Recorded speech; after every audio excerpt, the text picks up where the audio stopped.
Árboles lloran por lluvias y montañas por aires. Así lloran los mis ojos por ti, querida amante.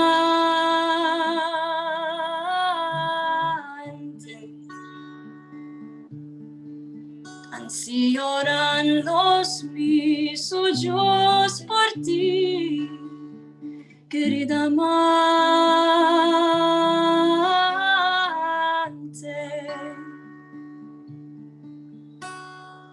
Torno y digo, ¿qué va a ser de mí? En tierras ajenas, yo me voy a morir.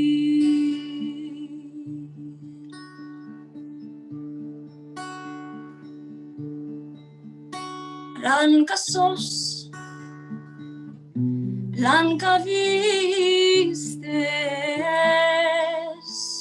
blanca la tu figura. Blancas flores caen de ti de la tu hermosura. Blancas flores caen de ti de la tu hermosura. Torno y digo, ¿qué va a ser de mí? En tierras ajenas, yo me voy a morir.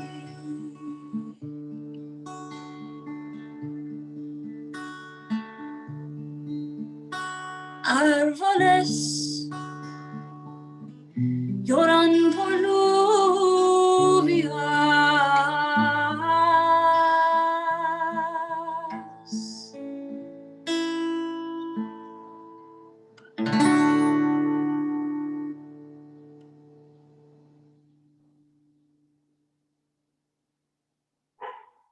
Welcome.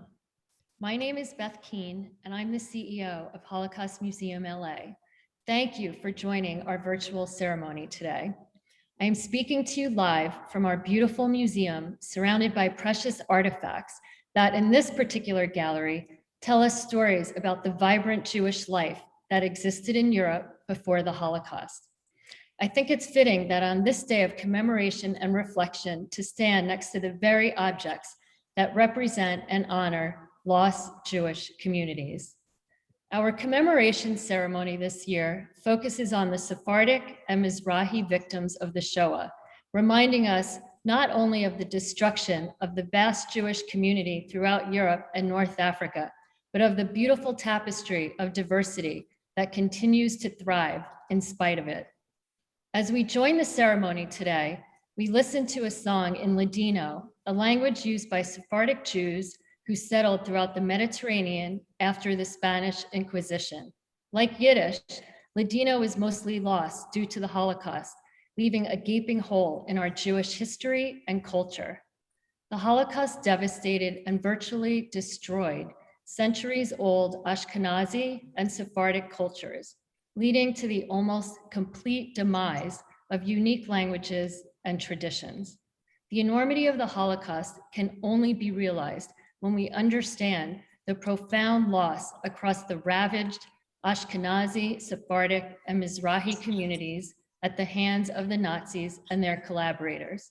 And once we make the space to remember all the victims of the Shoah, we can move forward in guarding these legacies, honoring our shared past, and we can come together in community building a stronger future. This last year has truly demonstrated that in the face of a worldwide pandemic and a sharp increase in hate crimes, our museum remains dedicated to Holocaust education and building a more dignified and humane world. When I see the museum, I see strength, resiliency, and a true sense of community. We strive to be the bright light of hope, and I find inspiration in knowing that today, close to 1,000 people from across the city, state, country, and globe have come together to remember and reflect on one of the darkest periods in history. We do so in order to ensure the Holocaust is never forgotten, commemorate the 6 million who perished, remember the communities who vanished, and honor those who survived. On a more personal note, today I remember my maternal grandparents who were Holocaust survivors. After losing their homes, communities, and most of their families, they built a life for their children, grandchildren, and great-grandchildren, and instilled in me a sense of responsibility to safeguard their stories, to be an upstander, and to always treat people with respect and dignity. Our museum has partnered with the Consuls General of Greece, Israel, Germany, and Poland, Heritage Pointe, JIMENA, and Sephardic Educational Center. By banding together, it allows us to expand our efforts and impact in connecting the entire Jewish community in fighting against all forms of anti-Semitism, hatred, and bigotry. I'd like to thank the Consulate General of the Republic of Poland in Los Angeles for providing generous support for today's program. Now it is my pleasure to introduce the museum's board chair, Michelle Gold. Thank you, Beth, and thank you to all our Consuls General, our elected officials, our partners, the Sephardic Educational Center, and to everyone who has worked tirelessly on today's commemoration program. A very warm welcome to all, near and far. Although once more we cannot physically bring everyone together today, we are all here to remember together. On Thursday, April 8th, corresponding to 27th of Nisan, communities in countries across the globe virtually came together to remember and to honor approximately 6 million Jews and millions from other targeted groups who were killed in the Holocaust. Yom HaShoah is very reflective and very personal to me, as it is to so many of us. It is a day we remember our loved ones and all the victims of the Holocaust.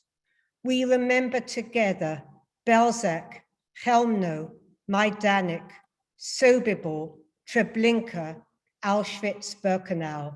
And this year, we marked the 76th anniversary of the liberation of Nazi concentration camps and the darkest hour in human history.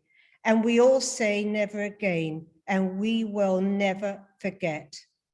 As a community, we have never been more challenged.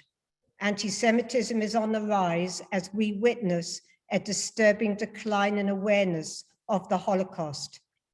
Conspiracy theories, hate speech, and racism is no longer the exception.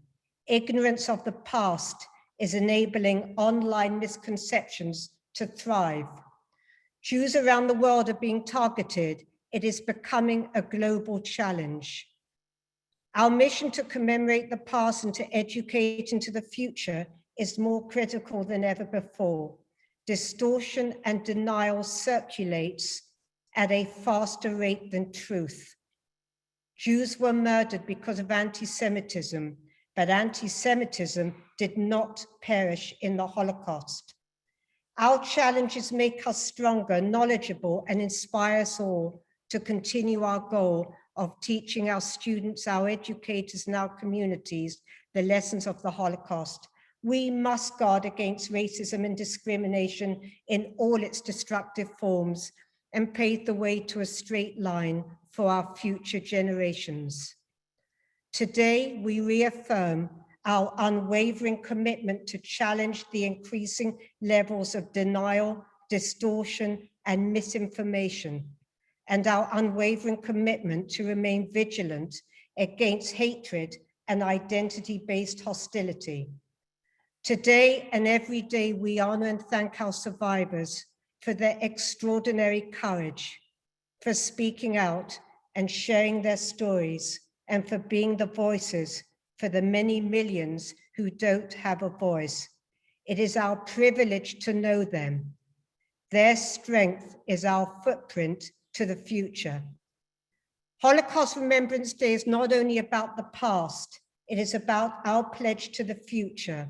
So let's all pledge to focus on education and remembrance and to our unwavering commitment to decency and truth. It is now my pleasure to introduce Rabbi Daniel Busquilla, the director of the Sephardic Educational Center, to give our invocation. Shalom. Growing up as a child in Los Angeles, I never thought of the Holocaust as a Sephardic or Ashkenazi experience. I attribute my understanding of the Shoah as a collective Jewish experience to the diverse environments in which I grew up. The apartment building where I lived, the synagogue where I prayed, and the home where I lived within that building, and the parents who raised me. The apartment building where I lived, 557 North Orlando, West Hollywood. There, for the very first time, I met those with a tattoo etched on their arm. These were my Ashkenazi neighbors, the Newmans, and many, many other Holocaust survivors who were my neighbors growing up. They were my teachers of what it was like to live in the camps, to survive the camps, to have family who perished in the camps. And they were from the Lodger ghetto. And their experience was told to me in English with a Yiddish accent. Then the synagogue I grew up in, where I later became the rabbi, Sephardic Temple Tiferet Israel. There, on an annual basis, I attended and then had the privilege for many years of officiating at a Yom HaShoah ceremony where we didn't hear Yiddish, we heard Ladino. And the names were not Newman, they were Capon and Capuano and Soror and Kamchis. And the Jews were not from the Lodger ghetto, but they were from Salonika. And there I heard the Ladino stories about the Holocaust. And then my home, the apartment where I was raised, apartment 8 in 557 North Orlando.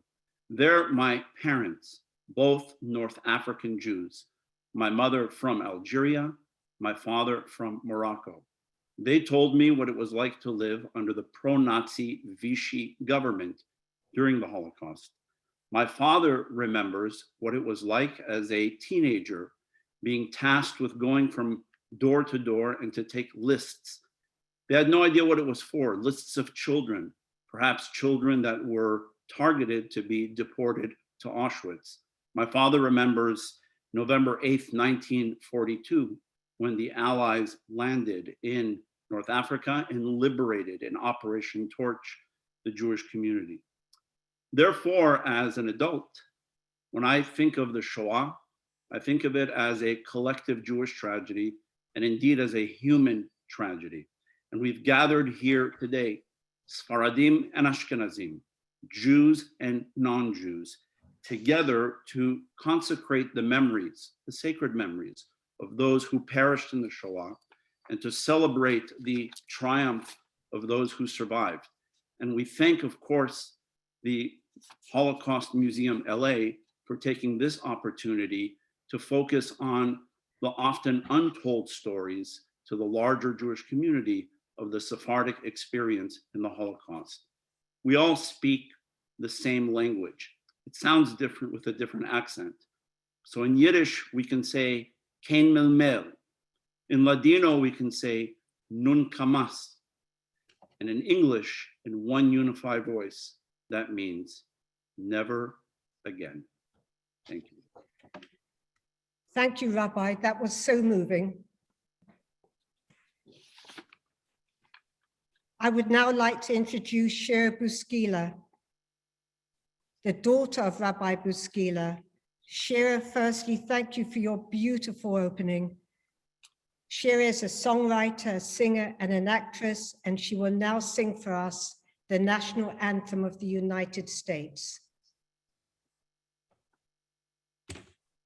Oh, say, can you see by the dawn's early light what so proudly we hailed at the twilight's last gleaming, whose broad stripes and bright stars through the perilous fight o'er the ramparts we watched were so gallantly streaming, and the rocket's red glare, the bombs bursting in air, gave proof through the night that our flag was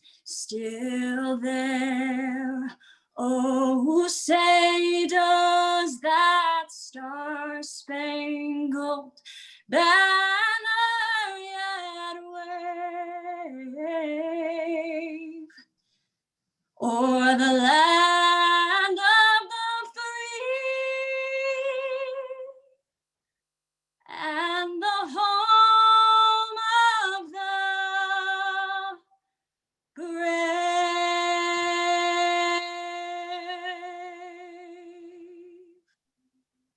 Shira, that was absolutely beautiful. Thank you. Thank you. And now we have the pleasure of hearing Montana Tucker sing hatikva, the Israeli national anthem, and afterwards she will share a few words with us. Montana is a TikTok creator and the granddaughter of Holocaust survivors.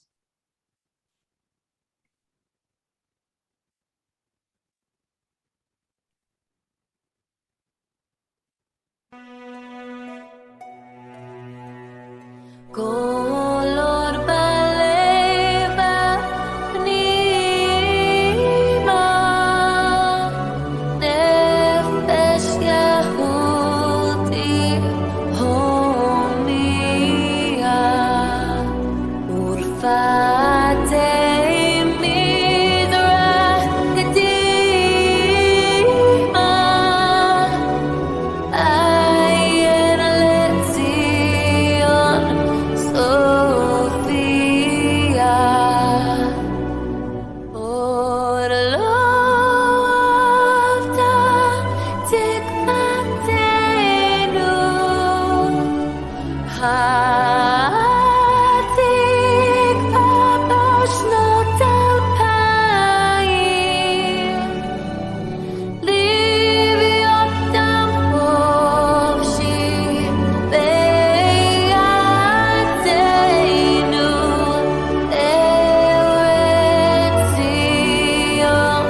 Yerushalayim, li otam hovshi be'yadenu,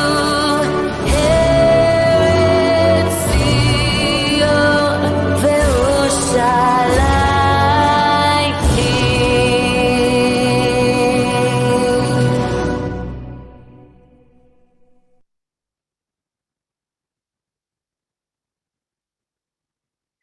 Hi, everyone. Thank you so much for being here with us.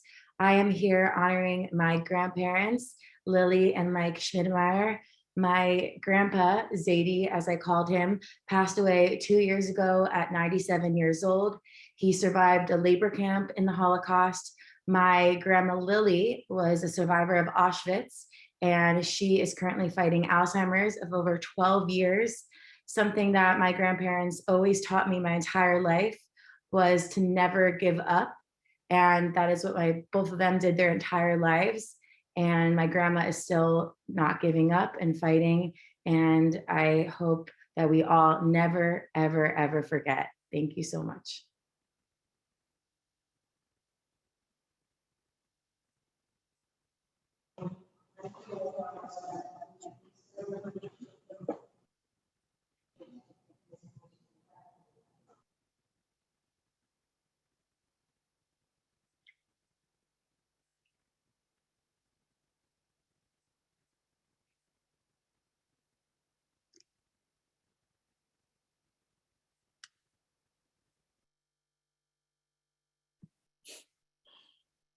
Yeah, we can't hear you. Michelle, you're muted.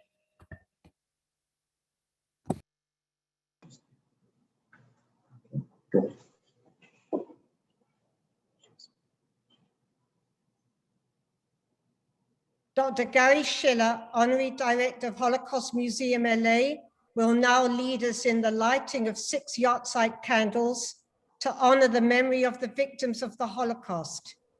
He is joined by his wife, Maskit, their sons, Aiden and Adam, and Maskit's father, Herzl Maimon, who was born during the war in Tripoli, Libya, the youngest of 10 children born to an Italian Jewish family, and her mother, Judy.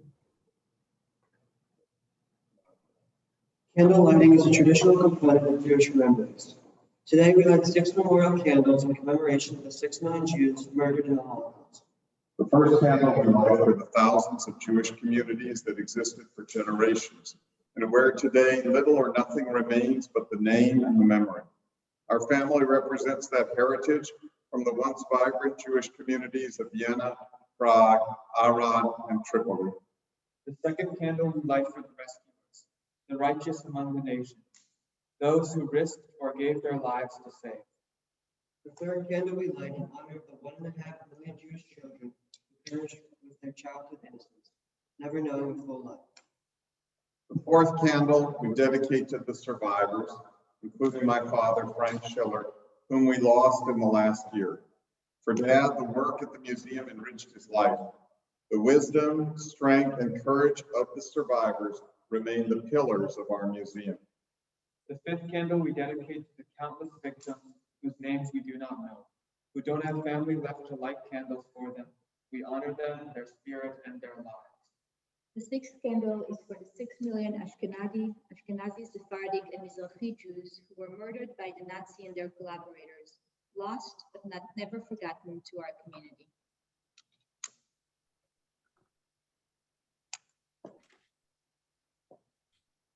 Our dear friend, Los Angeles Mayor Eric Garcetti has recorded a special message for us.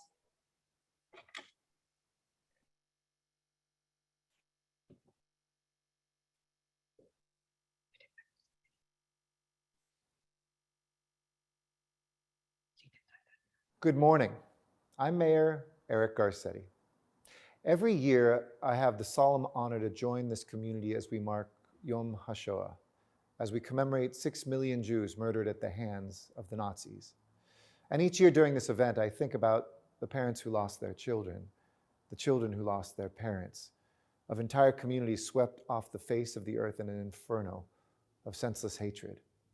But each year, I also wonder about the bystanders, people who kept quiet or put their heads down, who minded their own business as neighbors were carted off to an unimaginable fate. And I reflect on what might have been had ordinary people stood up more, spoken out more, stepped forward more out of the shadow of fear and into the pages of history. We all know this story too well and have learned its lessons. What happens when rampant nationalism goes unchecked, when bigotry is met with silence. And yet today, more than 7 decades on, we have not healed from the scourge of hatred. We're not free from the curse of injustice. Today, across America, cities are grappling with violence against Asian Americans, contending with the rising tide of white supremacy. Halfway across the world in China, Uyghurs are being rounded up and shunted into concentration camps because of who they are and what they believe. Today, anti-Semitism, the world's oldest hatred, is as powerful, as robust, as threatening as ever, here in the United States and beyond. We recognize these forces because we have seen them before, because we have branches missing from our family trees, because for decades, this museum and this community have helped survivors tell their stories and record their truths. Stories of pain and persecution, fear and destruction, but also stories of hope, of someone who peered over the wall of the ghetto, who made it past the barbed wire and found a better world on the other side. Someone who rebuilt his or her life, who renewed what it means to be Jewish and reclaimed what it means to be free. Someone like the late British Rabbi Hugo Gryn. Gryn was a small child when his family was sent to Auschwitz. And in the camp, the months passed. And in one evening in the dead of winter, a few of the inmates realized that it was the first night of Hanukkah. And that night, after receiving the tiny butter ration, Hugo's father chose not to eat it, but to share it and to use it to light a candle, the first light of the menorah. Hugo couldn't believe it, cold and hungry, pleading with his father. "What are you doing?" he asked. "We need that butter to live." But his father turned back to him and spoke words that would stay with Hugo forever. "My son, this is what we know. We know that you can go for 3 weeks without food. You can go for 3 days without water, but you cannot live for 3 minutes without hope." That hope sustained Hugo Gryn. And after the war, it led him to a life of service and teaching and interfaith dialogue. That hope has sustained the Jewish people in ghettos and in camps, in famine and in plague, in good times and in bad. And that is the hope that we cling to today, not as a fleeting feeling, but as an audacious act, a decision, a willful determination to make life better and brighter and more just. That's how we honor the memory of 6 million by acting to advance justice and always drawing closer to hope. May their memories be a blessing.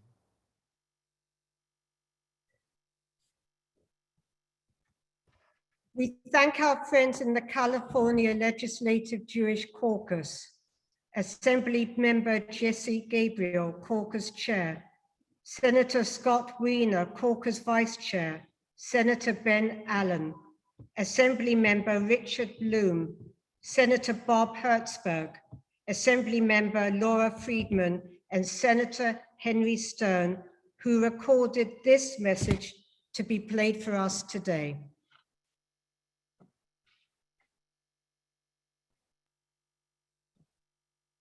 Hi, I'm Assemblymember Jesse Gabriel, Chair of the California Legislative Jewish Caucus.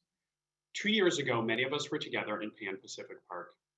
It was the day after the synagogue shooting in Poway, and despite our grief, at least we had the comfort of being together amidst the warmth of our community. This is one of the great lessons of the Shoah, how quickly things can change. But we remain resilient, and we continue to fight through the hardship, the loss, and the pain. And we have adapted to move much of our world into a virtual environment so that we can celebrate life's highs and lows and continue to commemorate the victories and tragedies that came before. In that spirit, my colleagues and I are honored to join you today as we refuse to forget the horrors and the lessons of the Holocaust. As Jewish legislators, we recognize the importance of sharing the lessons of the Holocaust year after year, because we know that these lessons remain applicable. That is especially true today. One of the most important of these lessons is the impact of letting bigotry go unchecked. Just a few weeks ago, we saw the violent manifestation of a year's worth of targeting our AAPI community. The horrific murders of 8 people in Atlanta are yet another example of how harmful language from our highest leaders on down turns into deadly violence. Jewish communities' recent experiences tell the same story. White supremacist and anti-Semitic hate groups have become emboldened, and hate speech has been normalized, and it's spread. This has directly led to deadly attacks on American Jews in Pittsburgh, Poway, Jersey City, and Muncie. And we know as well that our friends and neighbors in the Black, Brown, Muslim, and LGBTQ communities have been victim to a similar uptick in hate-motivated violence. All of our communities have seen a dramatic rise in hate incidents in recent years, but this trend has increased at a much more rapid pace during the pandemic. In fact, just recently, the ADL released a report that white supremacist propaganda doubled in 2020 from its already historically high levels in 2019, and COVID has especially been weaponized against the AAPI community. I'm reminded of the Martin Niemöller poem. First they came for the socialists, and I did not speak out because I was not a socialist. Then they came for the trade unionists, and I did not speak out because I was not a trade unionist. Then they came for the Jews, and I did not speak out because I was not a Jew. Then they came for me, and there was no one left to speak for me. White supremacy and hate incidents targeting any one community harms us all. We can't become numb to this. Regardless of our backgrounds, we must all come together, all of us come together to support each other during these trying times. So that brings us back to Yom HaShoah and why we're here today. We're here to make sure that the great tragedy that destroyed 6 million Jewish souls in the Holocaust will not happen to others. We're here to honor the lives of those who perished, to tell their stories, and ensure that their deaths was not in vain. We're here to speak out because we know what happens when we don't. The work we do today can't just be an annual event. It's not just one day on our calendar.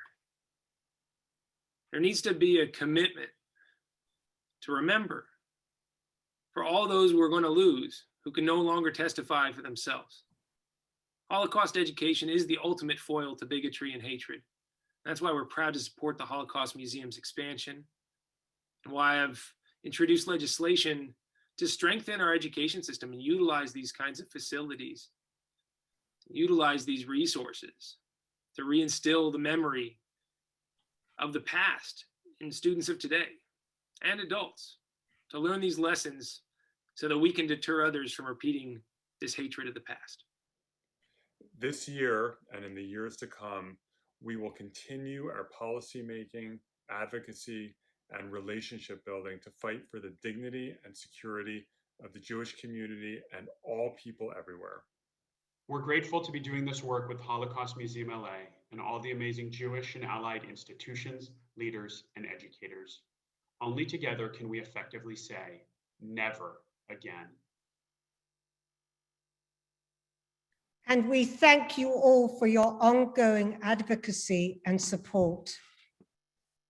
It is now my privilege to welcome Dr. Hillel Newman, Consul General of Israel in Los Angeles, Stefan Schneider, Consul General of Germany in Los Angeles, and Jaroslav Lansky, Consul General of Poland in Los Angeles.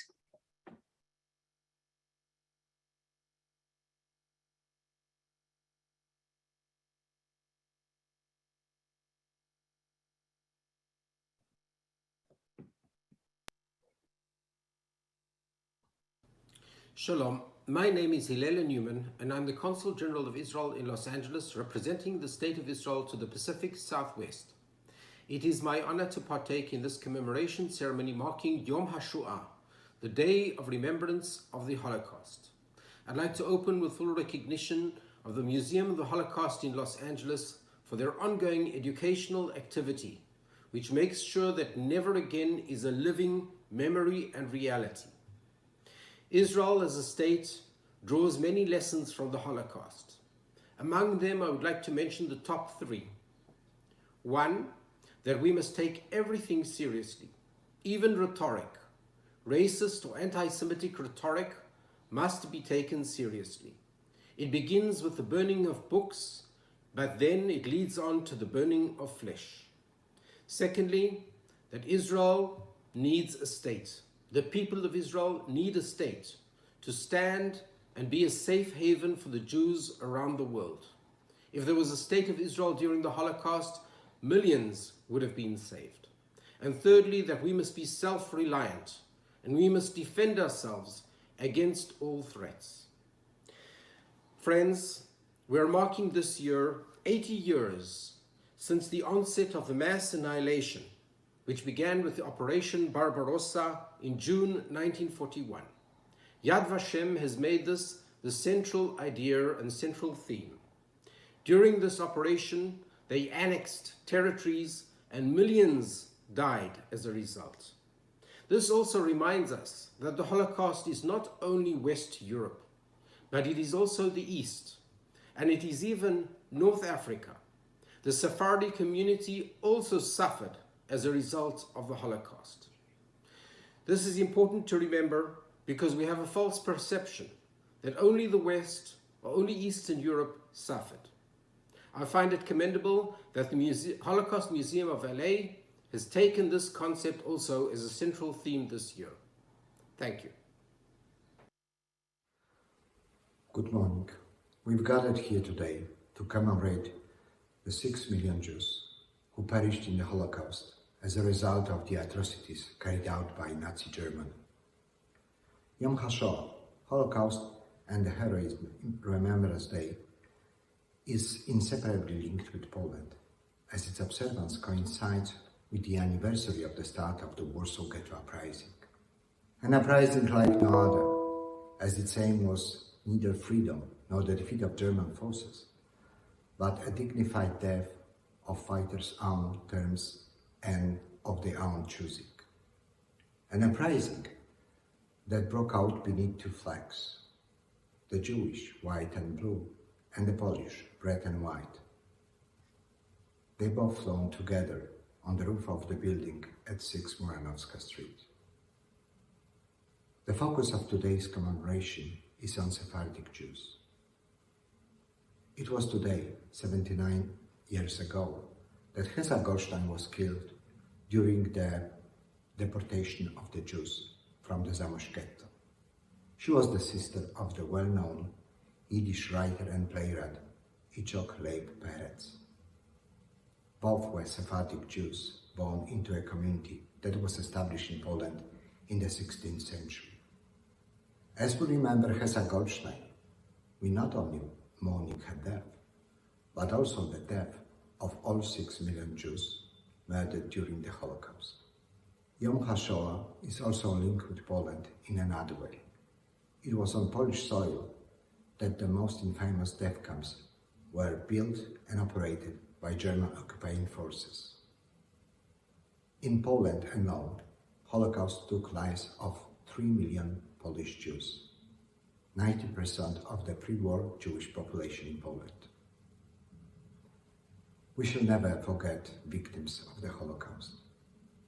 The message that we remember is especially important right now, as we watch in disbelief the rise of anti-Semitism and the increasing number of hate crimes all over the world. Allow me to extend my deepest gratitude to the Holocaust Museum LA and the Jewish community of Los Angeles for my participation in today's commemoration. Thank you.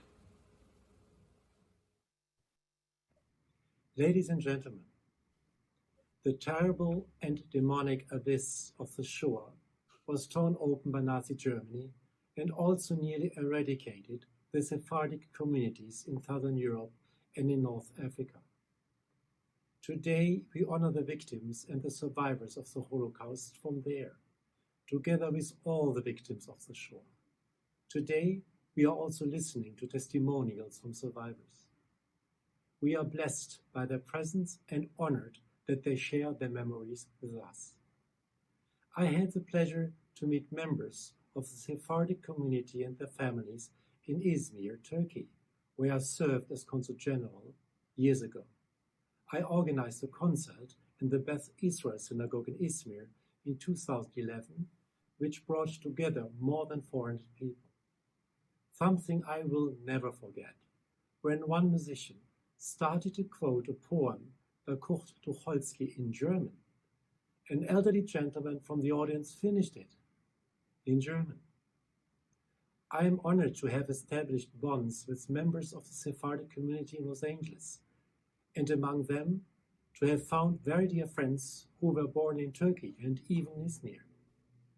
Being invited as German representative to this Yom HaShoah commemoration, together with my dear friends and colleagues from Israel, Poland and Greece, fills me with humility and immense gratitude. Thank you, Michelle Gold and Beth Keane. Thank you all. God bless you all and seid gesund. We thank our Consuls General for their support and for their very wise words. Please now welcome Eviana Benya-Toglu, Consul General of Greece in Los Angeles, She will be sharing a few words and introduce Albert Rosa, a Holocaust survivor from Salonika, Greece, who is a treasured member of our community.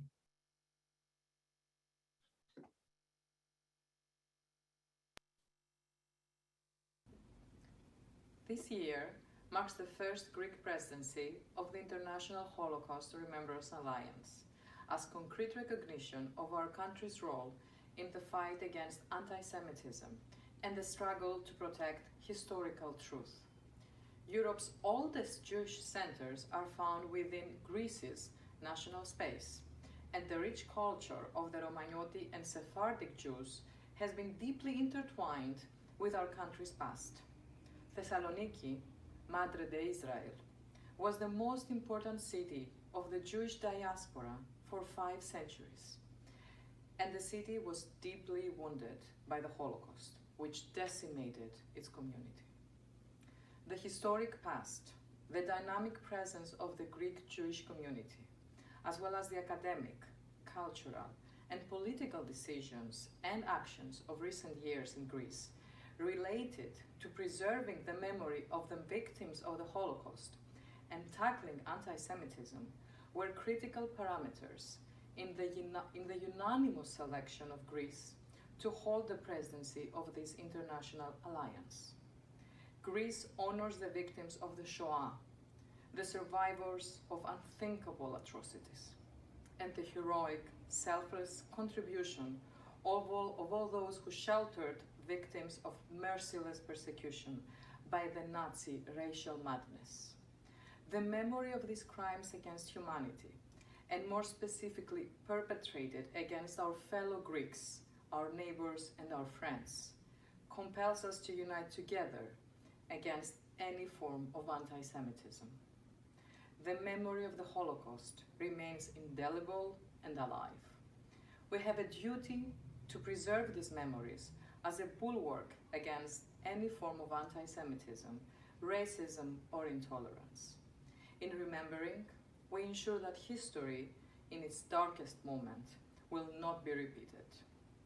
Albert Rosa is one of the very few Greek Holocaust survivors, a Sephardic Jew from Thessaloniki, a city that still bears the scars of the past.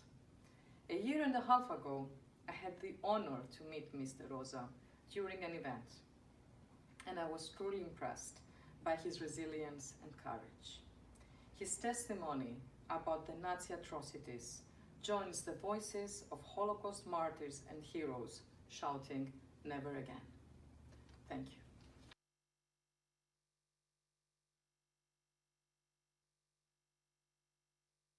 Yeah, I was born January 1925. I'm 96 years old now. My father was, the name is Ephraim Rosa. My mother was Regina Rosa.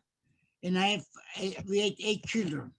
The first one was Luna Rosa, David Rosa, Daniel Rosa, Michael Rosa, Albert, Stella, and Jim. 8 children.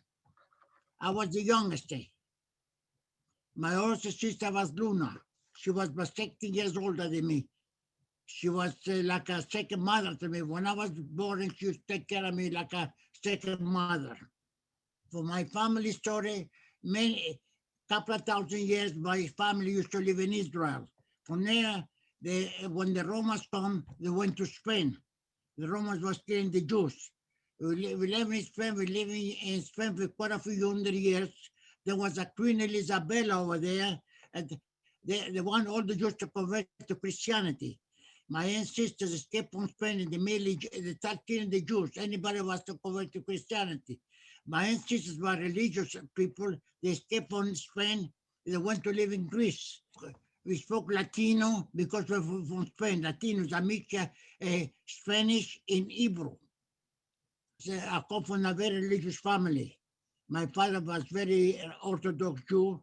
Me, I was the opposite. I was involved in sport, boxing, soccer, weightlifting, all kinds of sport. My father was a large car store, we were up middle class, making a very good living. comfortable living, till the Germans call everything changed. The Jewish community was a very Jewish community. We had a club. We used to box over there. We used to play soccer and everything. And my brother Daniel was a professional boxer. He was about 12 years older than me. He taught me how to box. I was a little kid. Yeah, in the school, the kids I used to mess up with the Jews. They used to challenge to fight. And they were cowards to fight. Me, I was not afraid of nobody. I used to fight anybody. The first thing, to be a Greek Jews, the Polish was already in Auschwitz, where a short, about 100 miles to go to the death camp. We were in Greece, far, far away in the Mediterranean. It took us 10 days and 10 nights to arrive in Auschwitz. By the time we arrived there, most of the people lie on the train. No water, no food, no toilet, not a place to sit. 90% die on the cattle train before we arrive in it. 10 days and 10 nights, no water, no food.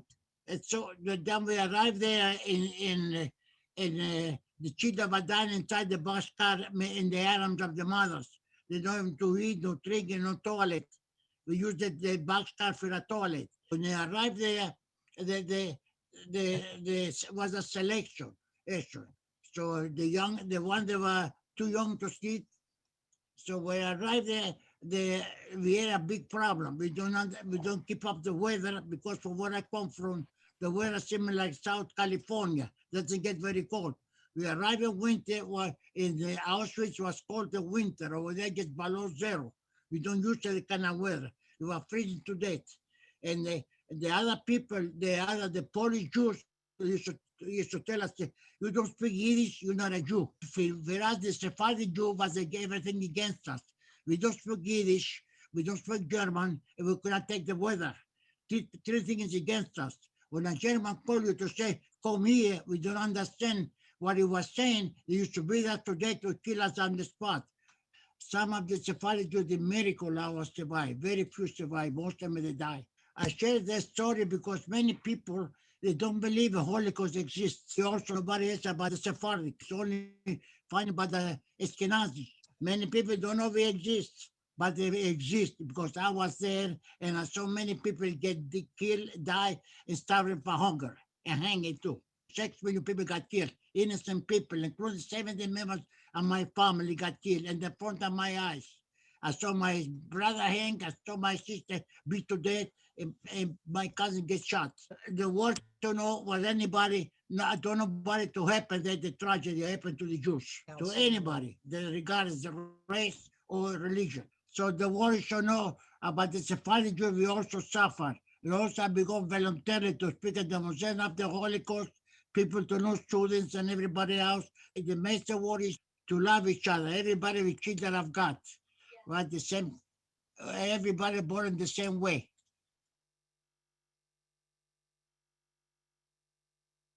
Albert's story of survival has inspired thousands of students over the years. On behalf of the museum and the entire community, we thank Albert for his courage and his resilience. We are grateful to award-winning musician and singer Aviva Chernik, who has shared a recording of a beautiful Ladino song written by her mentor, a Bosnian Holocaust survivor, Floria Jagoda, of blessed memory.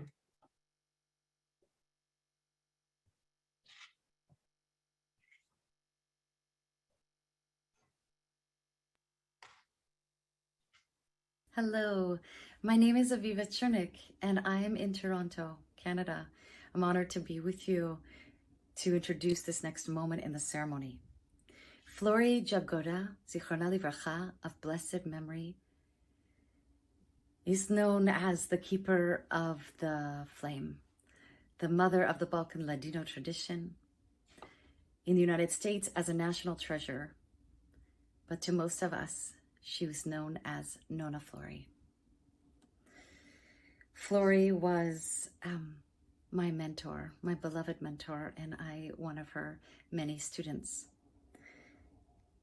She was a wonder, a survivor, a keeper of legacy, a fountain of love and light, of joy and of music. She brought people together And she instilled in so many a love of this tradition, of her tradition, from those she met on her tours around the world and back to Yugoslavia, and those she met at her concerts across North America, to those she visited with at her gatherings in her home, and the moments she shared with her students. This song is called Buena Semana, written by Flori. Blessings for you for a good week. May you be blessed with good health and good life. May your children go to the synagogue. May they study with talit and tefillin. Blessings for a good week, good health, and good life. Played by my ensemble in honor of Nona Flori Jagoda of blessed memory. May we all be blessed with good health and good life.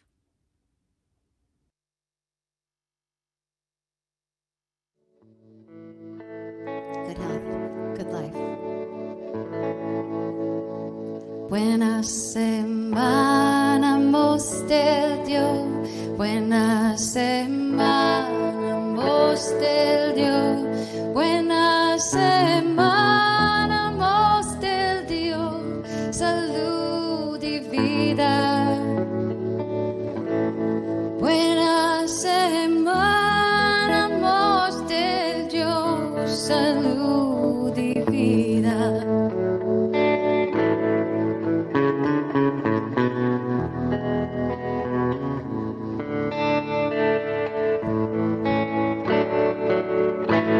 Que mis filhos vengan acá, que mis filhos vengan acá, para maldar la Torah, salud y vida. Para maldar la Torah, salud y vida.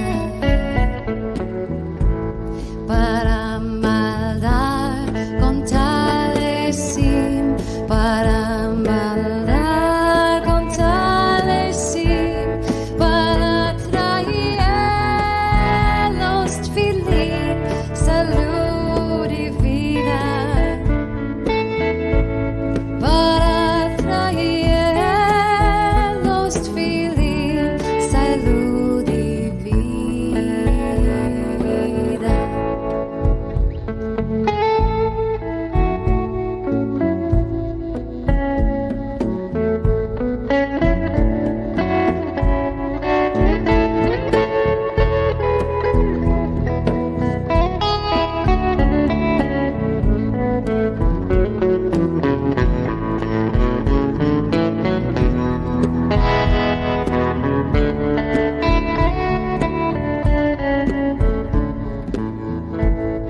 Buena semana, mostel Dios. Buena semana, mostel Dios. Buena semana, mostel Dios. Salud y vida. Buena semana, mostel Dios. Salud y vida. Buena semana,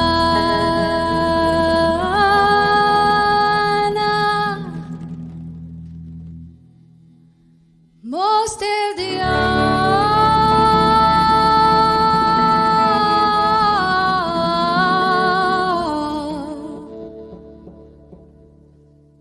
Salud y vida.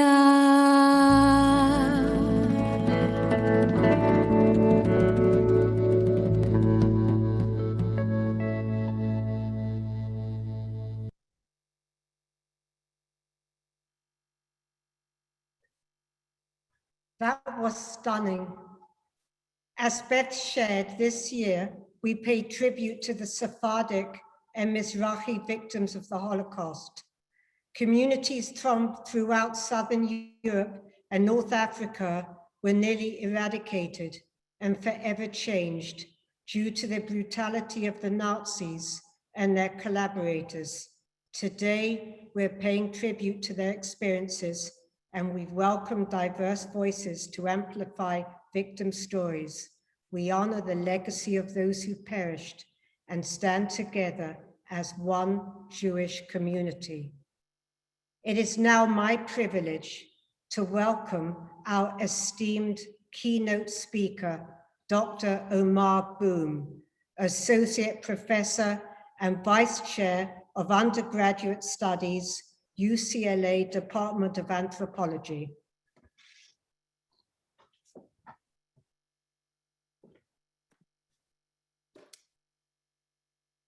Thank you, Michelle. Thank you very much for inviting me to be this year's Holocaust Museum LA Yom HaShoah speaker. It is a humbling privilege to stand before you today to remember innocent victims of Nazi genocide and recognize the humanity of the millions of lives lost under Nazi and Vichy persecution of Jews. In this month of Nisan, the first of the month of the year, and after Passover, it is befitting to acknowledge the heroism of Jews who resisted Nazi aggression. Remembering the innocent victims of the Holocaust in this month is a symbol of a renewed Jewish beginning and a token of hope that survivors have relied on to come out of death camps. Remembering those lives and their heroism is the best guarantee to prevent the repetition of these horrendous acts. To me, as a man of faith, Yom HaShoah represents renewal. As a Muslim from southern Morocco, where a Jewish tradition of Kabbalah and mysticism has influenced many Jewish rabbis for generations, Holocaust Remembrance Day is a human act of tikkun. We remember to repair, we remember to heal, and to mend wounds and work through the trauma of genocide. Every human should strive toward upholding the ideals that remembering the Holocaust stands for today. Holocaust survivors inspire and teach us. The personal conversations I had with Holocaust survivors at the United States Holocaust Memorial Museum were some of the most powerful moments in my life. Their stories taught me about other camps and other genocides and the need to learn about them. Their dignity, grace, and hope are lessons of life that I have passed down to my 10-year-old daughter in our informal conversations. As a 10-year-old, she already knows Anne Frank's heroic story, as well as stories of America's internment camps imprisoning Americans of Japanese descent. Today, with the permission of the survivors and their descendants among us, I would like to share with you a North African story that shows part of the Holocaust played out in places closer to home for me. My native oasis in the pre-Saharan region of southeastern Morocco is far from Berlin, and yet Nazi German officers are part of its history. In fact, during the early period of the war, German industrial military officers had a strong interest in a nearby cobalt mine to replace the loss of shipments of cobalt from Finland. The story of my region is also connected to the imprisonment of over 400 German soldiers and officers who were part of the Afrika Korps and captured by the Allied forces in the Libyan front. This simple personal story shows that Hitler did not only have a North African policy, but also that North Africa was central to the United States and Britain's successes in winning the war against Nazism and fascism. In the early 1940s, about 500,000 Jews lived in Morocco, Tunisia, Algeria, and Libya. Half of North African Jewish population lived in Morocco. The region was under a colonial administration of France, which ruled over Morocco, Tunisia, and Algeria. Libya was colonized by Italy, and the southernmost and northernmost parts of Morocco were under Spanish control. After the German occupation of France, a French government allied to the Nazis was established under the leadership of Pétain in the southern region of France, with its headquarters in the resort town of Vichy. And that's why We call it Vichy government. The legislature of Vichy was extended to colonial territories in North Africa. Anti-Jewish laws similar to Nuremberg laws were introduced and enforced to different degrees in the region. Algerian Jews who gained citizenship in 1870 under Crimea Decree lost their citizenship. The best description of the situation of these Jews was captured by Jacques Derrida in writing that they lost both language and citizenship. Tunisian and Moroccan Jews had a different fate given the protectorate status of the countries. Moroccan Jews benefited from the legal status of the royal protection, although many of them lost their job as lawyers, journalists, students, and teachers. Until recently, the experience of North African Jewish communities during World War II has been underrepresented in museums and memory-focused spaces. Holocaust museums in the United States and Europe deprioritized North African Jewish narratives, given the difference in scale and outcome between the destruction of European Jewry and the relative safety of the most North African Jews. This, however, does not mean that Germany and Vichy did not harbor genocidal projects for North African Jewry. We can even speak of a double ignorance of North African Holocaust memory when we take into consideration the state of amnesia in both Israeli and North African textbooks regarding North African Jewish story until recently. North African Jews in general felt that their experience during the war is not part of the story of the Holocaust. Rehabilitating this history will shed light on Jewish-Muslim relations and reveal how the Holocaust is as important for Muslim North Africans as it is for Jewish communities globally. Many Muslims were revolted by it, but they had neither the theoretical framework nor the language to express their deep revolt against it. However, in the last few years, many Jews of Libyan, Moroccan, Tunisian, and Algerian heritage have started to give their testimonies about life under Vichy government and Nazi rule. These testimonies bear witness to genocide and demonstrate how North Africa was equally targeted by Nazi anti-Semitism and anti-Jewish policies. In 2021, an early event was the publication of the recently discovered diary of Youssef Dadouche, who was sent to and survived the Jado concentration camp in Libya.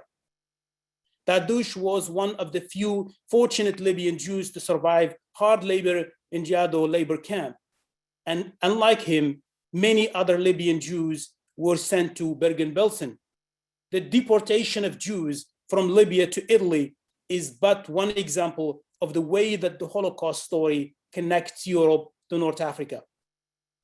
Under direct Nazi rule between September 1942 and May 1943, Tunisian Jews also experienced the anti-Jewish laws implemented by Vichy authorities and forced labor enforced by the SS members, as Tunisian Jewish men were forced to wear the yellow star and work in construction projects. This story is best represented in Albert Memmi's Statue of Salt, in which he depicts Jews as they were being rounded up and taken to desert camp. Now that I established the historical fact about North Africa's Holocaust story, it is high time that policymakers and actors paid attention to this story to put an end to the historical and pedagogical amnesia. A global cross-cultural and cross-religious awareness is only possible if these stories find their way to school curricula to train next generations of Jews, North Africans, to appreciate their shared history and highlight the different ways in which they help each other navigate hatred. Our objective should be a focus on telling the story of the survivors and the victims of the anti-Jewish laws by gathering their testimonial accounts. A dimension of this work should also focus on recording how older generations of Muslims, North Africans remember the Holocaust and the sense they make of the existence of camps at that time. Academic partnerships with North African scholars is key to the success of such a project. So why do we need to write the history of North African Jews during the Holocaust? Before I answer this question, let me first begin with some examples of Jewish experiences during the war. After German occupation of France, many North African Jews stranded in France were denied the protection of the Sultan and became stateless. They were rounded up by French police and sent to Drancy, where they were sent to Auschwitz in separate convoys. In addition to these ordinary Jews, famous Jews like the boxer Perez were gassed in German extermination camps in Poland. Jews were subjected to the discriminatory Vichy laws. Meanwhile, while the majority of North African Jewish lives were spared, Vichy France nevertheless opened labor, disciplinary, and internment camps throughout North Africa. These camps were established to build a railroad system known as Mediterranean Niger to connect sub-Saharan Africa to Mediterranean and West Africa. Nazi officials supported the project, seeing it as a useful way of moving soldiers through the Saharan desert and as a vehicle to exploit the large quantity of material of minerals and natural resources, including coal, that could be found in the region. Recruiting workers to the harsh desert environment proved an obstacle, however, until the Vichy Minister of Interior authorized the deployment of slave labor to the Sahara. Most of those who were subjected to forced labor in these locations were known or called undesirables and foreigners.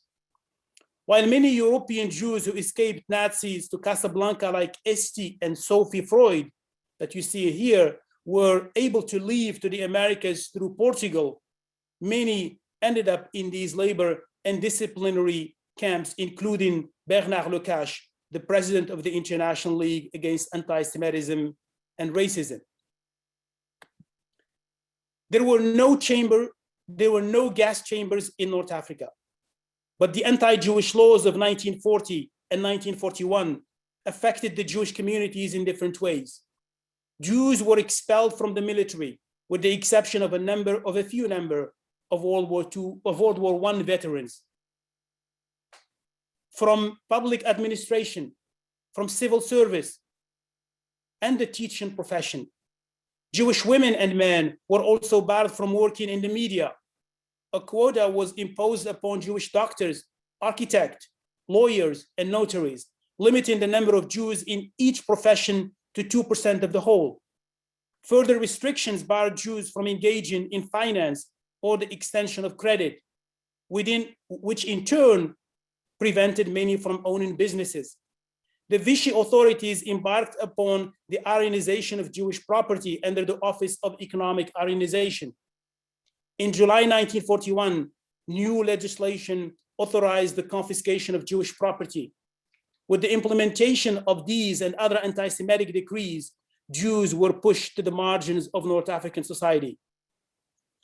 In my research in the last 12 years and partnerships with the United States Holocaust Memorial Museum, I was inspired by the story of Jewish and Muslim leaders in North Africa who drew on their shared ethical and moral principles to join forces in partnership to fight anti-Semitism and Nazi propaganda as early as 1934 in some North African cities. It warms my heart today to see many scholars and young North African activists organizing conferences and exhibitions on Holocaust and Nazi propaganda and partner with Holocaust survivors to teach these stories to young adults across the Mediterranean. These important, albeit baby steps, are challenged by ideological divisions and political considerations. However, the number of actors committed to telling the story of North African Jews is on the rise, and the opportunity should be seized to unearth this history and learn from its lessons to consolidate Jewish-Muslim understanding. For decades, the Holocaust has been limited to the geography of Europe. Today, scholars in Israel, North Africa, the United States, and Europe are embarking on new projects of Holocaust writing that acknowledges the history of North African Jews and their struggles under Nazi and Vichy rule. Museums and sites of remembering of this chapter of North African Jewish history have to be encouraged so that it serves as a lesson and reminder to future generations about the importance of fighting hate and anti-Semitism. At UCLA, my colleague and co-editor Sarah Stein and I continue to collaborate through the Ellen D. Levy Center of Jewish Studies to rewrite this history. We have organized conferences on the Holocaust in North Africa and the Holocaust in West Africa in collaboration with the United States Holocaust Memorial Museum. In terms of education, we're committed to producing textbooks and teaching material that highlights this story and pays respect to the memory of North African Jews during the Holocaust and their descendants. To conclude, it is my hope that one day every child, Jewish child, and other children to whom the Holocaust will always remain central, no matter where they are in the world, will add to the store of their knowledge about the forgotten history of the experiences of North African Jews during the Holocaust. Remembering both the death and survival of North African Jews during their internment in Nazi camp will enrich Holocaust memory and rehabilitate the stories, lives, and existence of one of the most vibrant expressions of Judaism in the world, that is, of North African Jews. Thank you. And thank you, Dr. Boum, and I feel sure we all share the same hope. Thank you, that was both so powerful and so enlightening. And on behalf of the museum and all who have had the opportunity to hear from you, we all say thank you.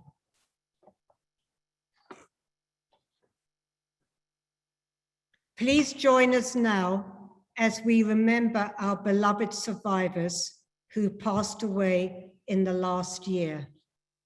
We remember Frida Goldstein, Hilda Zamenowitz, Ava Beckman, Fela Chappelle, Ernest Braunstein, Dario Gabai, Ralph Hackman, Joseph Helen, Lily Markowitz, Rosia Nickberg, Sally Roisman, Frank Schiller, Helmut Spitzer, and Ruth Kluger.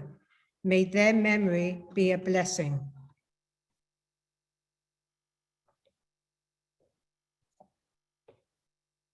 It is always an honor to have Los Angeles City Controller Ron Galperin, son of a Holocaust survivor and longtime friend of the museum, and his husband, Rabbi Zach Shapiro of Temple Akiba, leaders in El Melech Rachamim and the Mourners Kaddish.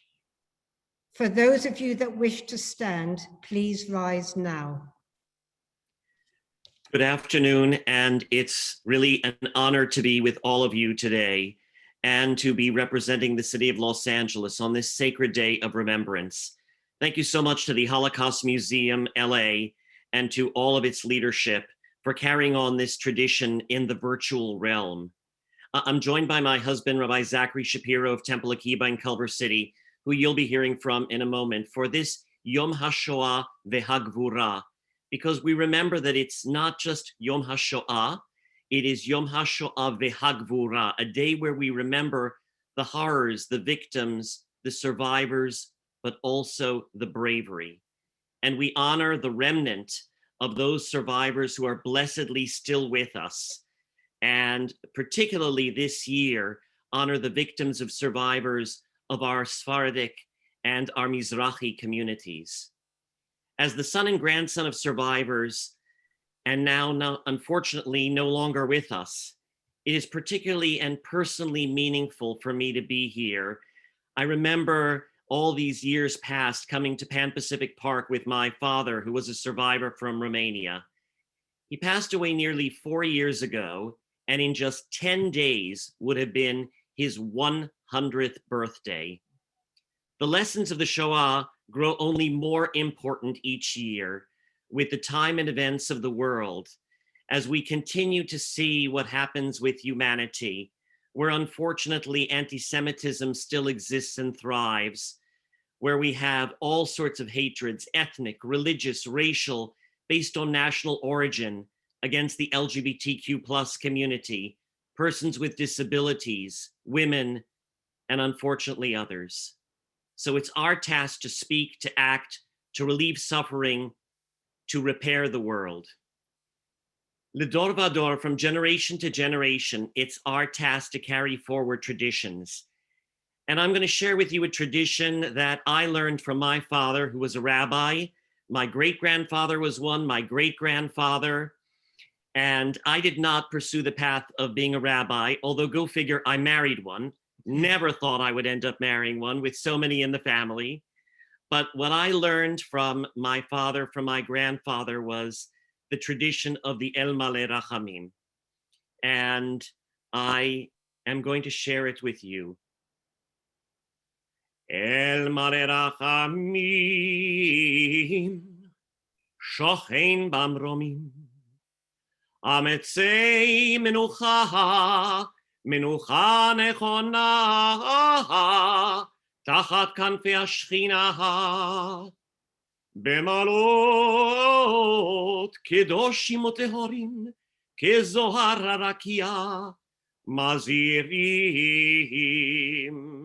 Et Nishemot, Sheshet Milyonei HaYehudim, Chalelei HaShoah, באירופה וקהילות בארצי הספרדים והמזרחים שנהרגו, שנשחטו ושנשרפו ושנספו בידי המרצחים הגרמנים הנאצים ועוזריהם משאר העמים. לכן בעל הרחמים יסתירם בסתר כנפיו לעולמים, ויצרור החיים את נשמתם. אדוני הוא נחלתם, בגן עדן תהיה מנוחתם, ויעמדו לגורלם לקץ הימים, ונאמר אמן.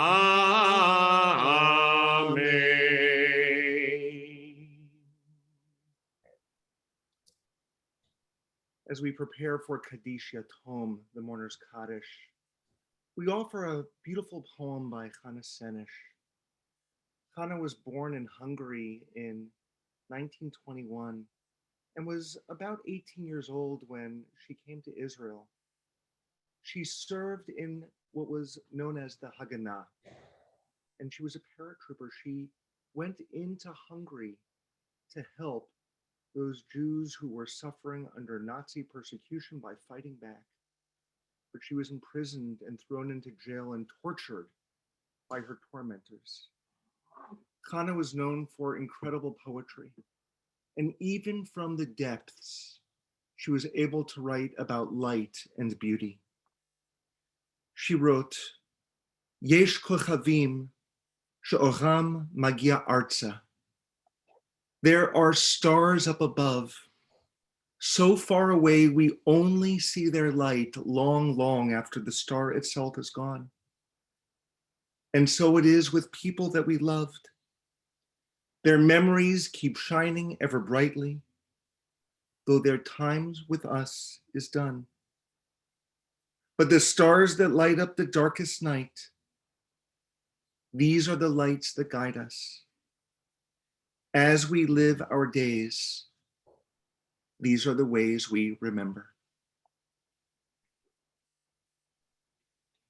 יתגדל ויתקדש שמי רבה, בעלמא דיברה חירותי וימליך מלכותי, בחייכון וביומכון, ובחיי דכל בית ישראל, בגלה ובזמן קריב ואמרו אמן. יהי שמי רבה מבורך לעולם ולעולמי עולמיה. יתברך וישתבח ויתפאר ויתרומם ויתנשא, ויתהדר ויתעלה ויתהלל שמי דקודשה בריחו, לאלה מן כל ברכתה ושירתה, תושבחתה ונחמתה, דמירן בעלמה ואמרו אמן. יהי שלמה רבה מן שמיה, וחיים עלינו ועל כל ישראל ועל כל בני אדם ואמרו אמן.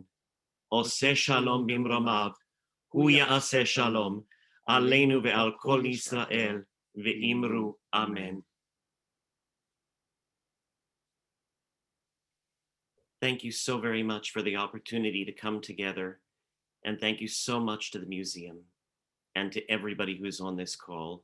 And may the memories of all of those who perished in the Holocaust and all the survivors who are no longer with us always be for a blessing and an inspiration. Ken yehi ratzon, so may it be.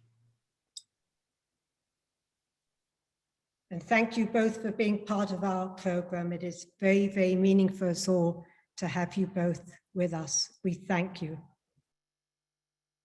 Please now welcome Holocaust survivor David Lenga, who will now lead us in the partisan song.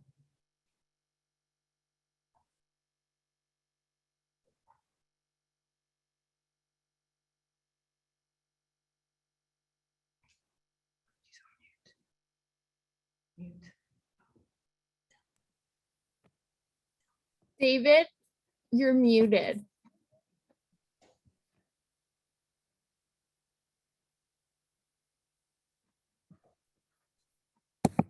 Okay. Yes, you're good to go. Thank you. Die Zugnisch kemol aus de Geist am letzten Weg. Chotschimlen bleiene verstellen, grueteig. Weil kommen wird noch unser ausgebänkter Schuh. Es wird apoiktum, unser Trott, mir seinen Du. Von grünen Palmenland bis dem weiten Land von Schnee. Wir kommen nun mit unser Pein, mit unser Weh. Und wie gefallen ist der Sprotz von unser Blut. Sprotzen wird noch unser Gewurre, unser Mut. Die Morgensinn wird begurten uns dem Heim. Und der Nächten wird verschwinden mit dem Feind. Und neu versummen wird die Sinn in dem Kajor. Wie ein Parol soll gehen das Lied von dort zu dort. Die Zugnisch kemol aus der Geist am letzten Weg. Chotschiblen bleiene verstellen bläuete. Weil kommen wird noch unser ausgebänkter Schuh. Es wird apoikt und unser Trott mir seinen Du. Geschrieben ist das Lied mit Blut und nicht mit Blei. Das ist kein Liedl für ein Vogel auf der Frei. Nur so dein Volk zwischen Falle dicke Wend. Das Lied gesingen mit Naganes in die Hand. Drum such nicht kemol aus der Geist am letzten Weg. Chotschimlen bleiene verstellen bläuete. Weil kommen wird noch unser ausgebänkter Schuh. Es wird apoikt und unser Trott mir seinen Du. David, thank you. That was so moving. Before we conclude, please now welcome back Beth Keane.